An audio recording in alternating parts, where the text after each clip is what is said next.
This is VSiN, the sports betting network. This is Money Moves on VSiN, the sports betting network. What's up, everybody? Happy Wednesday. Stormy, Buonantony, Jonathan Von Tobel with you as we welcome you into Money Moves, VSiN, the sports betting network, Sirius XM channel 158, iHeartRadio, YouTube TV, VSiN Watch app, wherever you're watching or listening today. Thanks for hanging out with us. We got a great 2 hours on tap, and let's jump right in, JVT, because we got a lot to do today. Time for the rundown. It's time for the top headlines and topics of the day. This is the Rundown.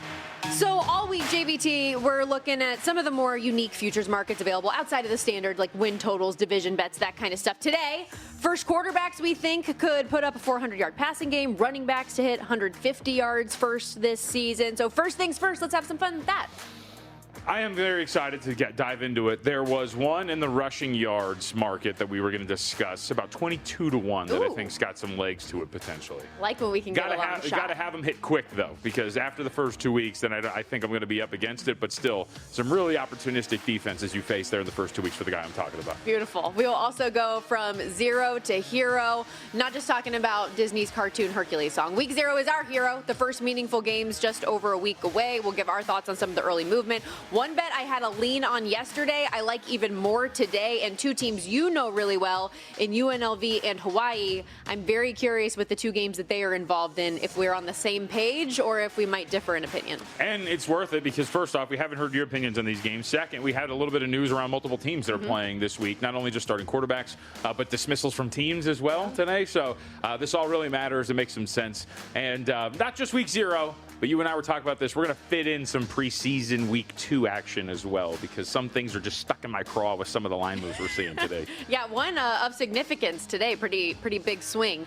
You mentioned some players getting dismissed. Obviously, that is a concern for those teams, but we've got some Chief concerns today as our Money Moves preseason NFL training camp tour continues. We're making a stop in KC. Mahomes and Kelsey country after the Chiefs missed the postseason altogether last year. Patrick Mahomes obviously has the season-ending injury. What are our expectations for them to bounce back in what is a pretty stacked at the top AFC West? Yeah, look, I think that there's, and by the way, tying in everything together, one of the mid-range shots that we're talking about for those player prop markets might be on the Kansas City Chiefs as well. But look, they're an interesting group. I think they're going to be strong defensively. We'll get into the minutia of what this team really is, but really fascinating year, I think, for Kansas City, which last year, following a year in which they got lucky in every single one-score game, got very unlucky last year. We also have a lot of Major League Baseball to get to. 3 games already in action right now. Tigers up 3-1 in the bottom of the 5th against the Pirates today. Scoreless in Padres Mets, scoreless in Braves Twins as well. We will continue to highlight those games as we go today. Another one beginning in short order, which involves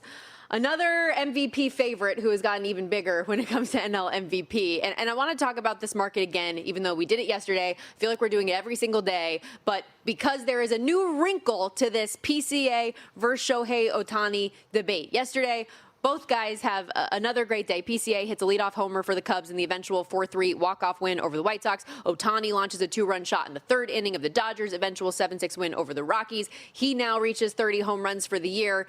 Yet PCA goes out from -115 to -160 in the MVP market overnight. Shohei Ohtani, you're now getting at a decent plus money price if you still want to get involved there. But ESPN put out earlier this morning an article of a handful of players, and I say a handful, it was 21 players, I believe, in all, that were surveyed across Major League Baseball, none of which from the Cubs or the Dodgers, about who they think the MVP should be right now. The results: PCA had 15 of the 21 votes, Ohtani just 4, and 2 players that were split. What do you make of this? That it's an inherently small sample size and that some of these players don't know exactly what they're talking about, and I don't really care, to be quite honest with you. This quote is what got me. Reds pitcher Brady Singer, quote, "If Ohtani was pitching, it would probably be him." I'm going to stop right there. Brady, he has pitched over 80 innings so far this year. It goes back to what we talked about with Mike Palm the other day. It was on Friday, the last Friday he was with us. If these starts had happened 2 weeks from now, or if he was starting now, this would not be a conversation. That's kind of dumb considering that these are all part of the same season. Yeah. Those starts should carry the same weight at the front end of the year as they do at the back end of the year.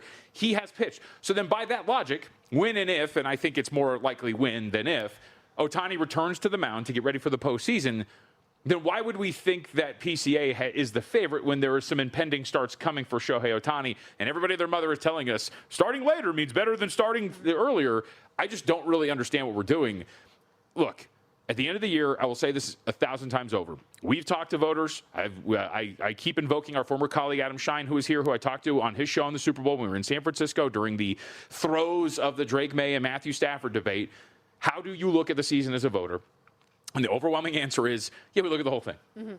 So the whole thing includes all of the starts that Ohtani will make both beginning and end of the year, and I think that gives him an edge over PCA. And their numbers are almost like there's not a really big discerning edge between the two at this point right now. But because the betting market is the betting market, and we do this every time we have a close award race, every single fart in the wind is going to adjust the odds one way or the other. And on a night in which the two guys had pretty similar stat lines, for this to go to minus 160 in favor of PCA, I don't think makes any sense. It's been very recency bias oriented because Ohtani isn't pitching right now, which interestingly enough, as you read one of the quotes from the article, and I do recommend you go read it. It's pretty interesting to hear what some of the thoughts were from some of these players. I wonder if you're going to pull my second favorite quote from the article. No, I don't think so, because it's not a funny one. What I just thought a little bit ironically, the team that is facing the Cubs this week in their crosstown rival, the two players there for the White Sox were both talking about Ohtani, Sean Burke and Drew Romo. Burke said a half season of Cy Young level pitching and what he does offensively. No one has done that on both sides of the ball. He gets my vote. Romo said he's the most value. He's the greatest player of all time. I know MVP is a this year award, but I just think Ohtani's the greatest. That first half on the mound was enough for me. But he's saying a lot of the things you're saying. Right. Also probably doesn't want a Cubs guy to get it. But sure. My favorite was Luis Garcia Jr. That's a tough quote. That's a tough one. PCA is so good, but Ohtani does it all. Hitting and pitching. I'll go with PCA. That was like the first quote of the article, wasn't it? Something I read that right away, and I was like, "What are we doing?" By the way, this is part of your voting pool. We should know. Let's. I would not freak out about the results of this very scientific poll, but I just think it goes back to. And at the end of the day, what I told Dave and Jensen this morning on Visa by the Books, which was, look, this thing's going to swing back and forth. Yes. You should get a plus price on both of these guys at some point. Whether you have it already or you don't. Either way, you should be able to just sit back and find, and whatever happens, happens. But that is how these awards markets work. And at one point, Ohtani, especially if he starts to pitch, is going to swing back to the odds-on favorite. And whatever you've got on PCA, vice versa, you'll be able to set yourself up and be fine. Well, and he had another bullpen session yesterday. He's had a couple of them now. He talked about how much better he's feeling and that he wants to get ramped up to the postseason. So as you said, it's going to happen. This is a guy who was minus 1,000 at the All-Star break. You can get him at plus 130 right now. Yep. So You've been saying it. Mike Palm has been saying it. Everybody's been saying it. The plus money option, this is the best price that we have seen on Ohtani this entire time. So it is interesting, as you said, too, that more often than not, the days that we have seen the swing in favor of PCA has been on days that they both have done almost identical things. By the way, Caglioni's comment, too, for the Kansas City Royals. PCA's defense is so valuable that I would almost put it in the same tier as Ohtani's pitching. My guy, he's got a sub-2 ERA over 80-plus innings. It's not the same. Can we stop? We do have, by the way, real quickly, just in a matter of 20 minutes or so, less than, the finale of the Cubs-White Sox 3-game set beginning shortly. So if you want to get into that real quickly, the Cubs taken the first 2 games against their crosstown. Why can't I say that word today? I don't know. Against their crosstown rival, both in walk-off fashion to this point. They now have won 8 straight at home against the Sox. As Clay Holmes going, who was a trade deadline acquisition for them, was lights out on Friday in St. Louis. That was just his second start back from that fibula injury, but he was great. 6 2/3 innings of shutout ball, 1 hit, just 1 walk, 3 Ks, 11 ground ball outs. Sean Newcomb on the other side is the opener in what should be a bullpen game.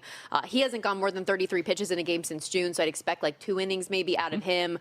Jose Urquidy has been the bulk guy the last time that he started, and that's kind of the expectation today. Anything stand out to you with that one coming up in a bit? Nothing entirely other than how does Clay Holmes follow up that start? Yeah. You mentioned the overall stat line. He was perfect going into the 6th inning, and that eventually got broken up against the St. Louis Cardinals, so he was really mowing them down. But a lot of balls in play, as you mentioned, to get perfect to get into the 6th inning perfect, but only strike out 3. That really shows you that pitching to contact, allowing your defense to work. So how does it look for a third time around, both from the long layoff and in a Cubs uniform? I think is the real question. So lean a little bit here towards Chicago. I don't think it's saying anything crazy. They're the $1.40 favorites or so, depending on where you shop for this. And from a pricing standpoint and from where the market's been. Yeah, you can't just say Chicago, by the way. Yeah, by the way, the Cubs. But they opened up on the overnight like $1.45. They're down to $1.38. Would make some sense, especially if you're betting against Holmes, who's coming off of a near perfect outing over 6 2/3. A crazy day yesterday in all, and I know we'll talk more about it a little bit later when we preview the rest of the card, but you just wanted to talk about your team. I mean, Fernando Tatis was amazing. Like, I've watched that highlight of him about 20 times. That catch was unbelievable. Even the bit, like, puts the glove on his head, doing the whole bit. It was very, very fun yesterday. But no, I actually was going to talk about the route of your Mariners because you hate that team so much. To see them lose 22-0 had to have been a good feeling for you. I mean, where were those bats? I mean, it doesn't feel good because I know I'm right. So, to the one person who was like, they beat the Dodgers that night. Like, yep, they did. And then they went on to. What proceeded to happen? I think, let me see. So they won that game to improve to 53-55. They are 6-12 since that victory over the Los Angeles Dodgers and since the rant that has been posted on Instagram on our VSiN Live page. They stink. But I think the big takeaway from yesterday, Stormy, is none of the things that you have noted here. But the fact that top 10 prospect for the Angels, George Clausen, went out there, gave you 7 innings strong, struck out 7, and walked 3. And by the way, shout out to our boy out of Burke. You mentioned it here. Our guy called it. He was like, hey, you know what? Joe Adell, homer. He hits the ball, and he hits it violently. Massive day for him. I think 6 runs batted in. Fouled the ball off his knee, though, so ended up getting dinged up. Well, that's the thing. Like, the Guardians just can't have nice things whenever it happens. But, yeah, a 455-footer has a career day and then has to leave the game. Yep. I think he'll be okay. Poor Adam. We'll see. Poor Adam. But great call by him, and appreciated some of our listeners chiming in, giving Adam a little bit of shout out there. Well deserved. We do need to take our first time out of the day here. As we said, there's a lot more baseball to come later on today. We'll get into all of it. But when we return, looking at some of the news coming out of NFL training camps overnight and this morning, I feel bad for C.J. Stroud. Another wide receiver injury, as if he hasn't had enough bad luck when it comes to his pass catchers since he entered the league. We'll get into that and a whole lot more coming up on VSiN, the Sports Betting Network.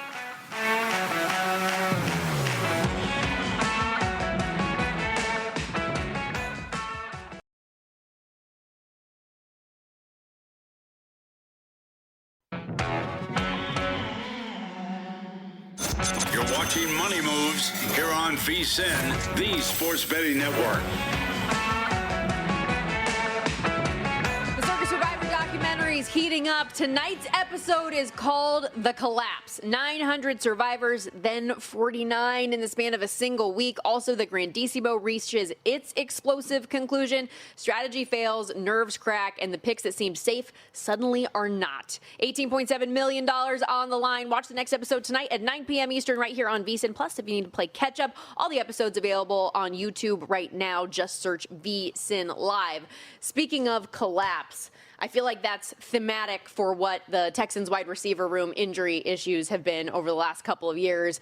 And they had another one come down this morning. Texans second-year receiver Jaden Higgins done for the year before it even begins this season after what was a pretty rock-solid rookie year for him. 525 yards, 6 touchdowns. A lot of hype from him in camp this year about him taking the next step and being that number 2 to Nico Collins, kind of that big-bodied receiver to play opposite him. He goes down with a torn ACL, done for the year already. Yeah, and the wide receiver room is a little beat up right now. Jalen Noel, I know, is dealing with hamstring and finger injuries. I think Tank Dell is a little dinged up too, obviously. So you look around and you're like, ooh, man, hopefully this doesn't start to add up, especially with Higgins being done now for the foreseeable future. So cluster injuries are always what get you, obviously, when you're talking about sports. So it's a loss for Houston and for an offense that does need to bounce back after the year that it had, and an offensive line that I think was really front and center along with Stroud. But it's not going to help if you're going to start to lose pass catchers. We were talking about my Colts. Yeah, right? Exactly. That's a weak wide receiver room. You don't want a weak wide receiver room on par with that. So we'll see if you can get a little healthy deeper down the depth chart for Houston. And with Tank Dell, you're happy to have him back this year after missing the whole last season. We don't really know what he's going to be coming off a knee injury of that significance. He tore everything you possibly could. It was dislocated knee, LCL, MCL, ACL, PCL, meniscus, everything you could imagine being thrown in there ultimately was. And he he also has been very limited in the preseason. We're not even sure. D'Amico Ryans, I believe, said they're not even sure if they're going to play him at all in the preseason. So keep that in mind as part of this. You do still have Dalton Schultz, who's the go-to guy at tight end, made some additions in that room. So you do still have pass catching options. But as Warren Sharp pointed out, since C.J. Stroud was drafted in 2023, JVT, his wide receiver health by year of 32 teams has ranked 31st, 29th, and 27th in the league. He has never had a full complement of healthy wide receivers the way guys have gotten dinged up. Yep, and they are 1.5-point dogs in this week 2 game against the Las Vegas Raiders, total 36.5 at DraftKings. So let's go down that road with the Raiders here real quickly, because obviously we know Kirk Cousins is going to be the day one starter. That's already been told to us from Clint Kubiak and company. But Fernando Mendoza getting a little more time with the first team this week, had some first team reps against the Texans defense. Take a listen to what he had to say post-practice. Able to go against the Texans defense, which is also a top defense in the league, go against them, be able to get some reps with the ones against the superstars on their defense. And then obviously their twos are fantastic as well.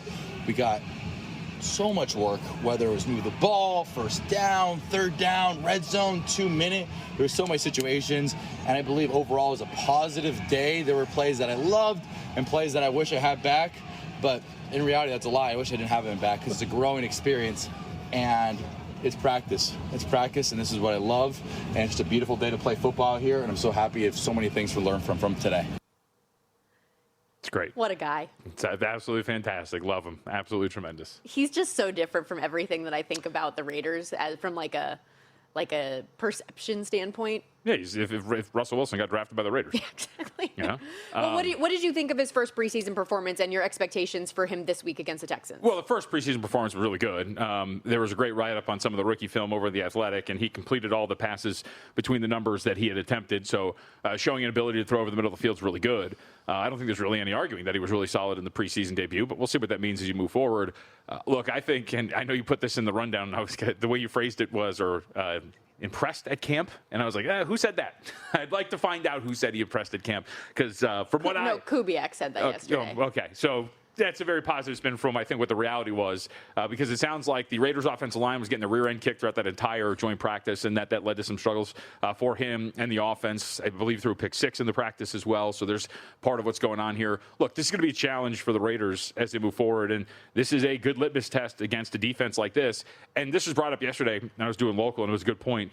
Q Myers, who covers the team, and is a program director locally, put up that, remember, one of their closer games that the Texans played last year during their winning streak was against the Raiders. Raiders really pushed them. So it seemed like the Texans went in with a little bit of, all right, like this team stinks. Let's go out there and kind of kick their ass in this practice. And maybe there was part of that too. But I'll see what they do in this second preseason game, because I think the thing that you worry about, and it showed up again by all accounts in this joint practice with the Texans, Stormy, is their defense stunk against the Cardinals in the first week of the preseason.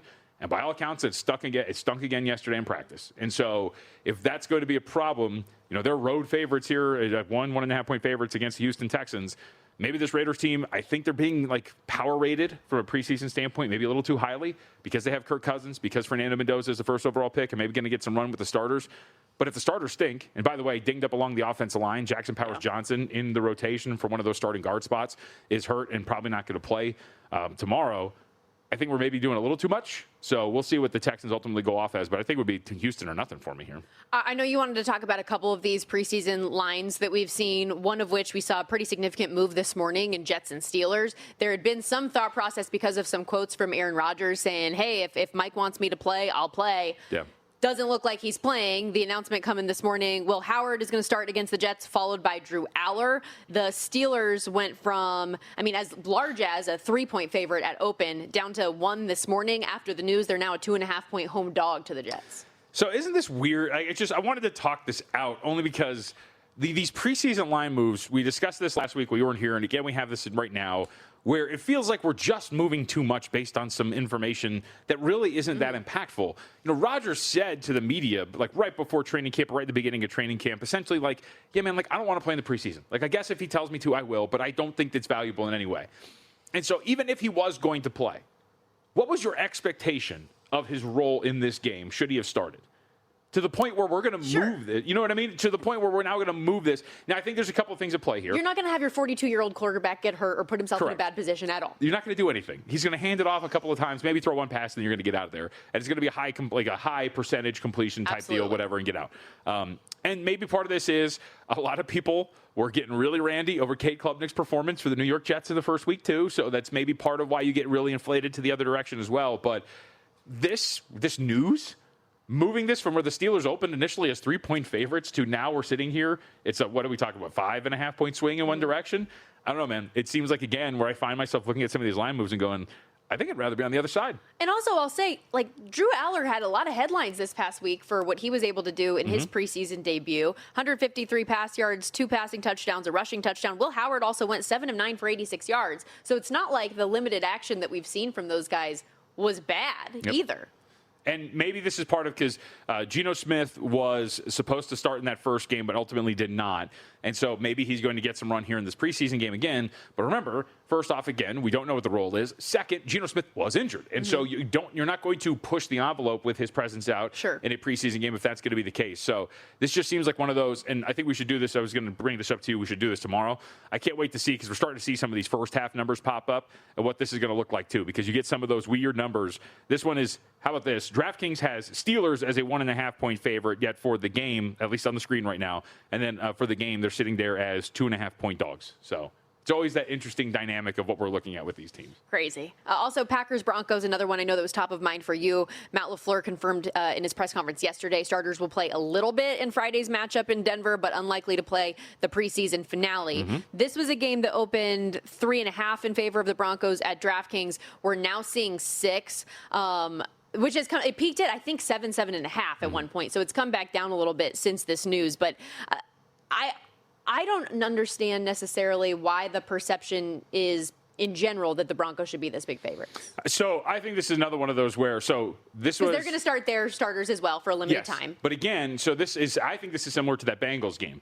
The week before the Bengals game, so before the first week of the preseason, Zach Taylor tells us, I'm playing our starters.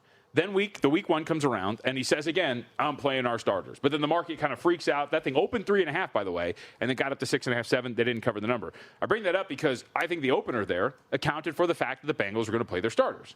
And then here we are again, the week prior in week 1, Sean Payton tells the media, Bo Nix isn't playing this week. We're planning on getting starters in next week. So that's known information. Then this gets posted. And then it gets bet up, and it's like, well, we knew that Bo Nix was going to play. I think the books knew that Bo Nix was going to play. And so isn't there a shot that everything was already factored into this? And then it's so interesting how the market picks and chooses the value of information.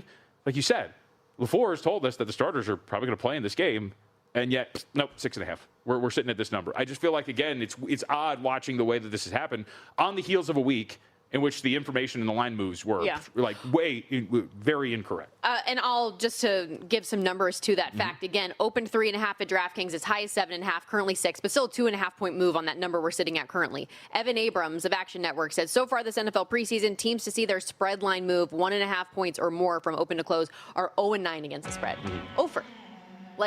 That's significant. So we talk a lot about the value of numbers in the regular season, but clearly it matters in the postseason as well, and landing on the better side of a poor number is interesting. There are a lot more of these moves that we can get into a little bit later, but when we come back, we'll dive back into Major League Baseball. Full card to discuss. Stick around.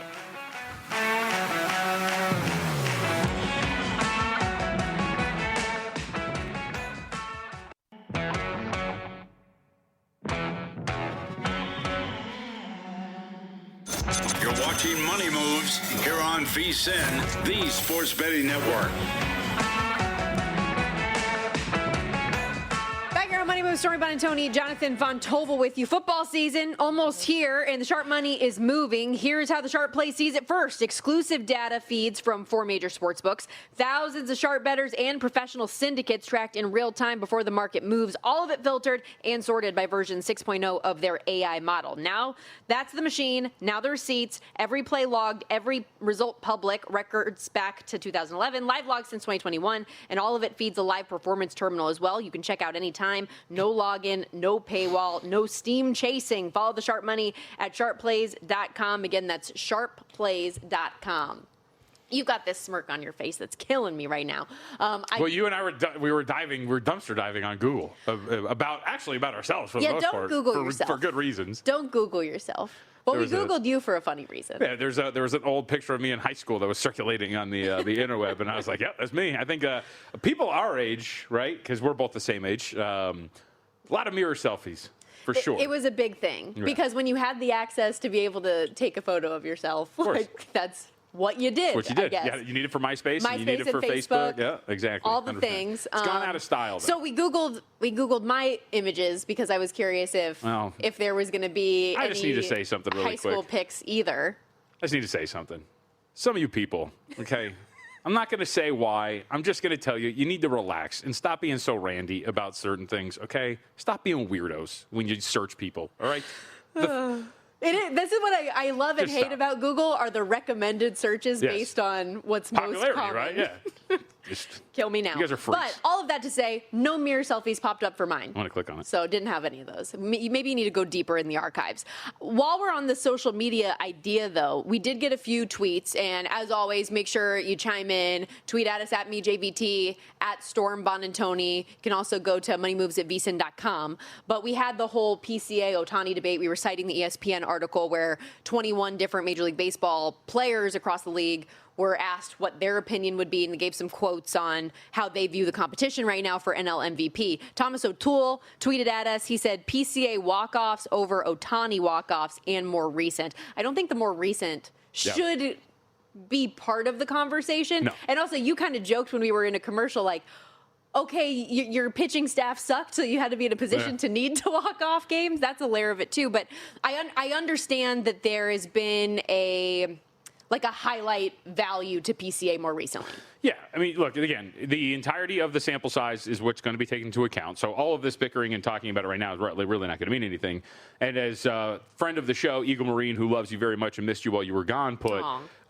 is that sarcasm? No, he liked you. He misses Thank you a lot. I think he loves 50% of the show, or she. PCA's defense is elite. Ohtani is not pitching enough to offset his elite defense.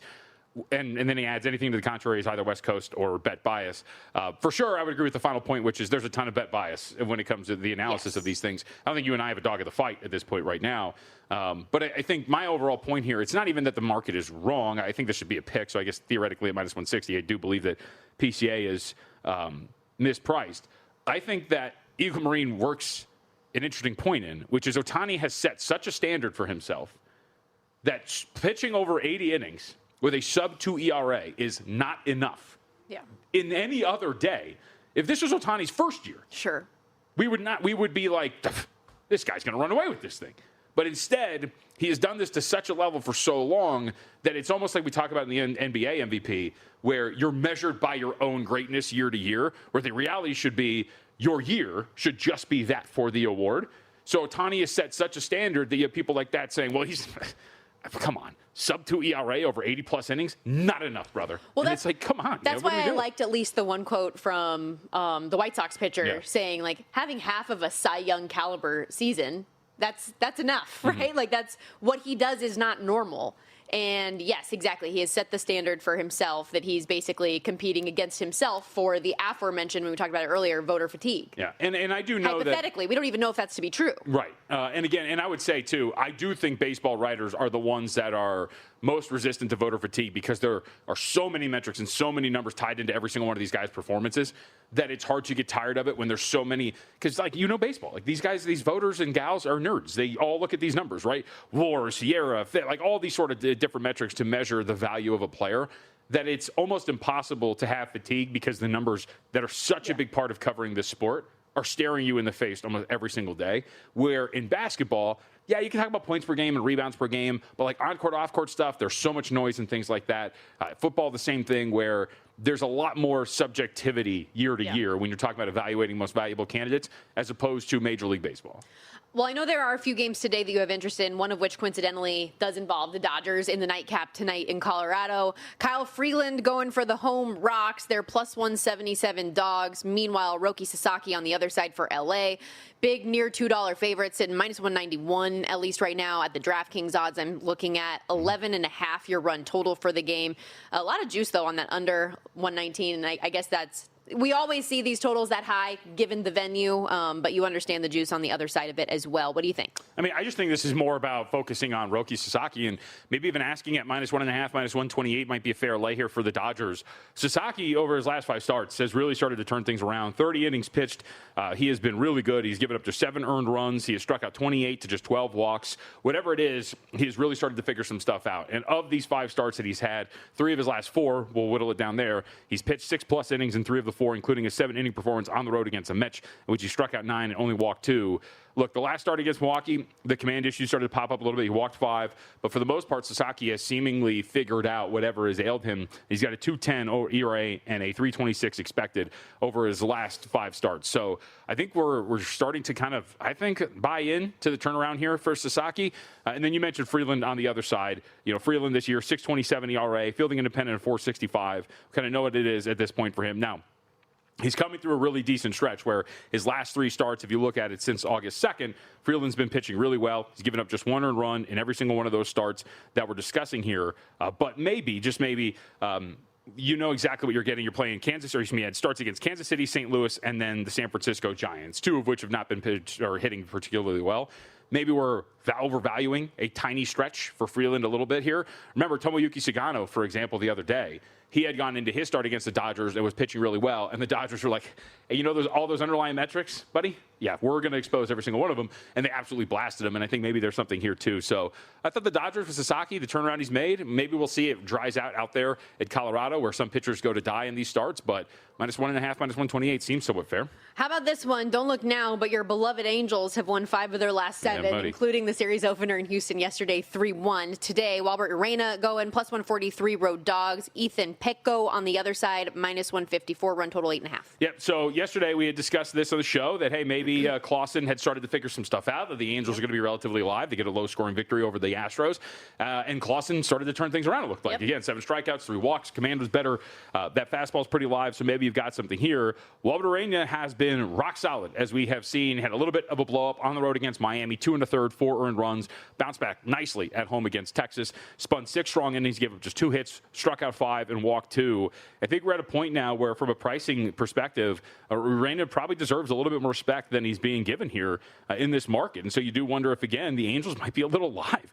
$1.75 ERA, 3.22 expected for Urena over his last 7 starts.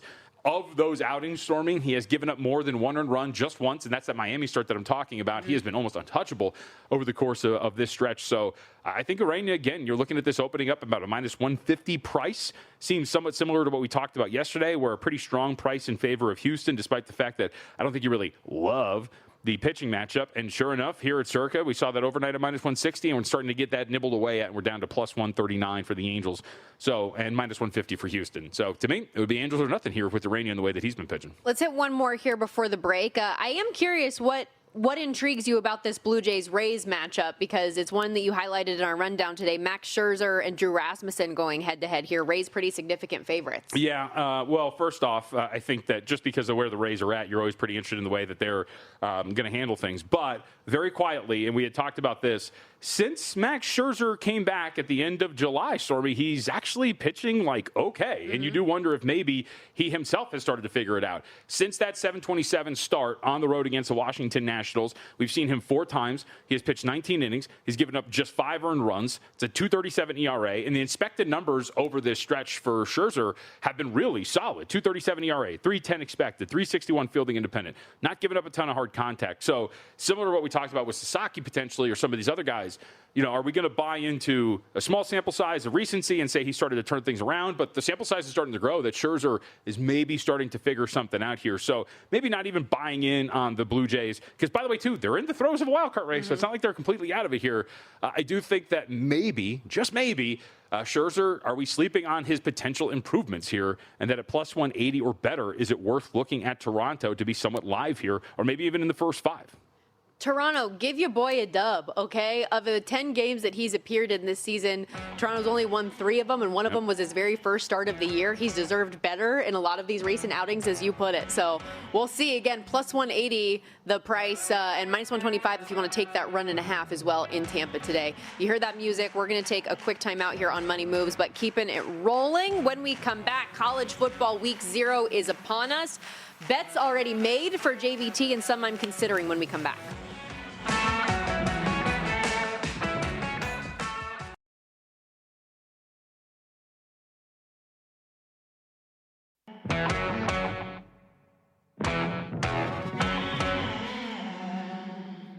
You're watching Money Moves here on VSiN, the Sports Betting Network.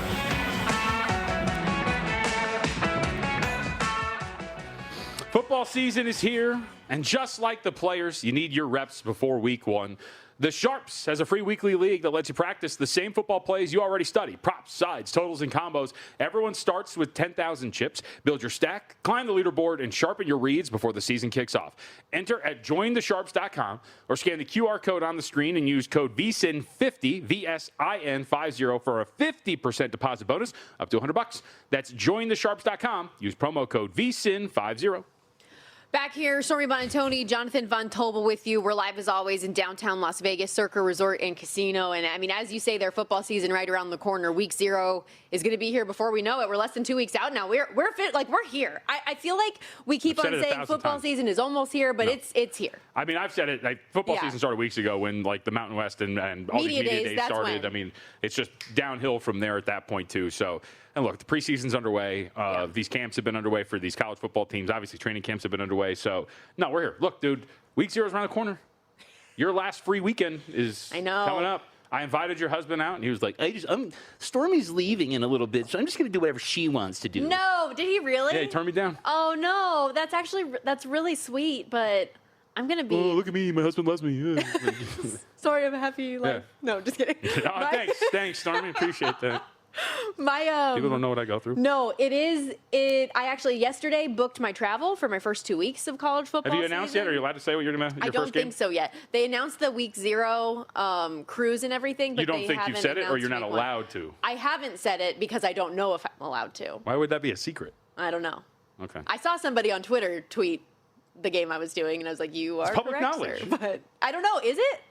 I don't know. Okay. What would happen if people were to know ahead of time? I don't know. I just don't want to get in trouble. I'll find out today for sure if I'm allowed to or not. Would you get in trouble? That's out of my control. Don't say it. Okay, exactly.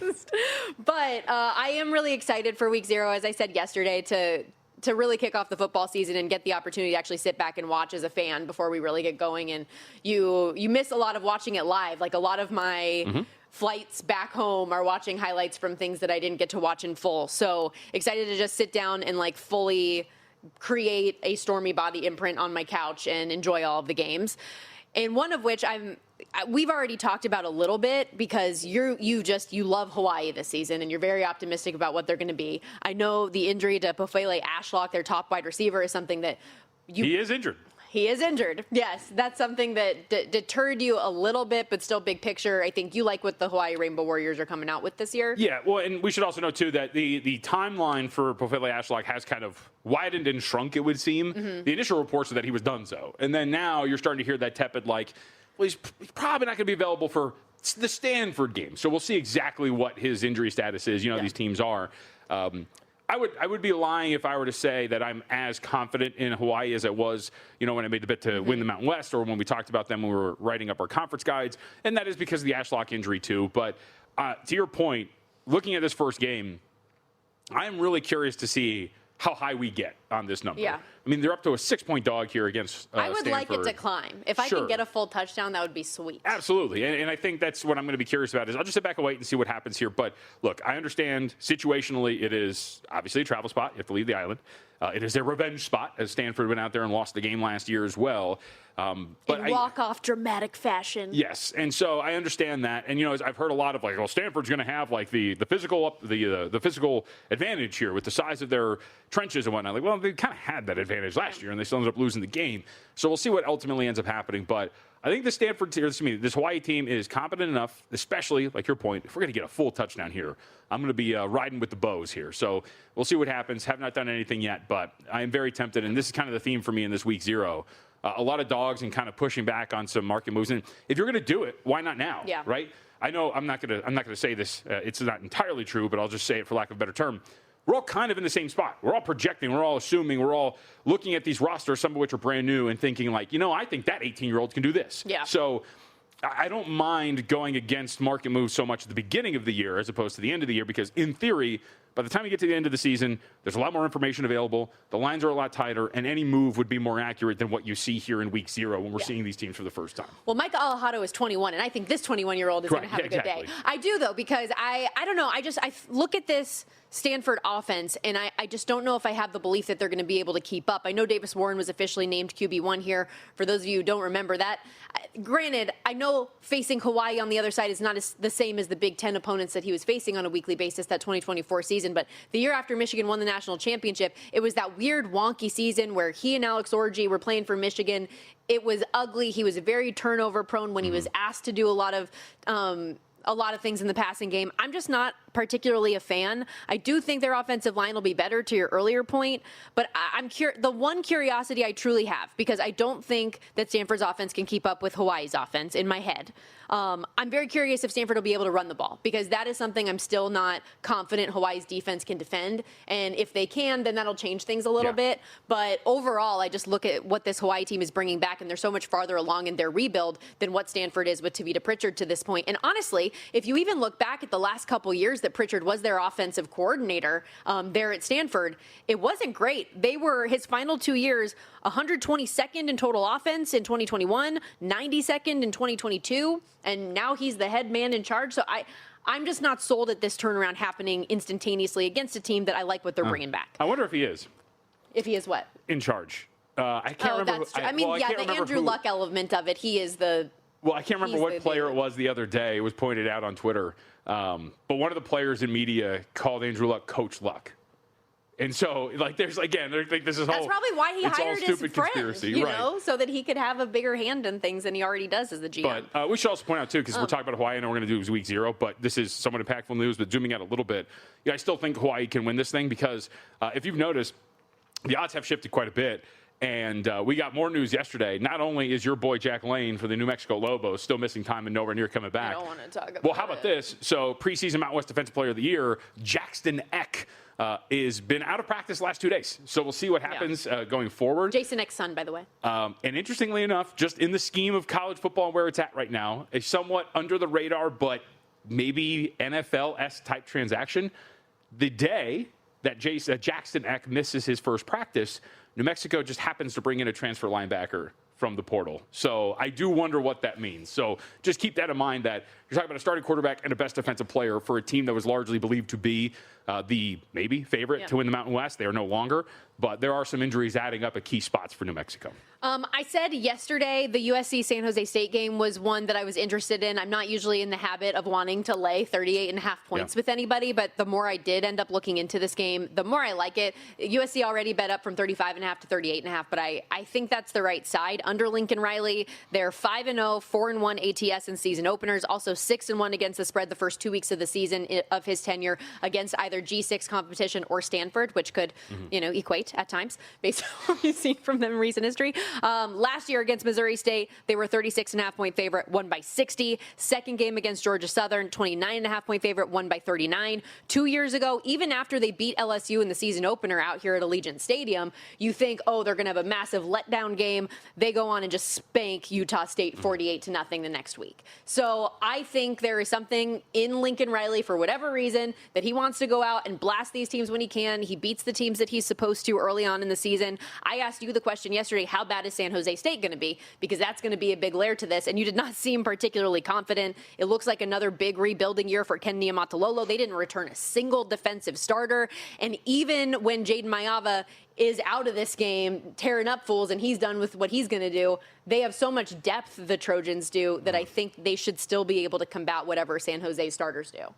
Would you want to lay it, or would you wait for what the team total emerges to be? And I might do that angle. Okay. I think the team total angle might be more of a way to look. Because there's always the concern about the backdoor cover, which you don't want to lay a number if you think that that's possible with the other side.